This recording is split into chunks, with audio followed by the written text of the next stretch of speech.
وطن افسانه پرداز تو را افسانه میخواند. حقیقت نام آثار حقیقت خانه میخواند.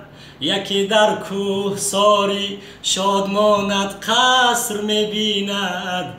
یکی کاشانه غم در بغل کاشانه میخواند. وطن ای جان، وطن ای دل، وطن ای سرزمینی گل.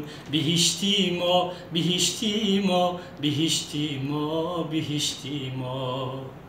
سلام، با وجود امانالله هستم. همه مخلصان عزیزم را، هموطنان عالی قدرم را با کنسرت آهنگ جوانی که سنه 17 مرد ساعت 14:00 در فیلارمونی دولتی تاجیکستان برگزار می‌گردد. دعوت می‌نمایم و انتظار هستم بیایید با هم باشیم، با هم خرسندی نماییم.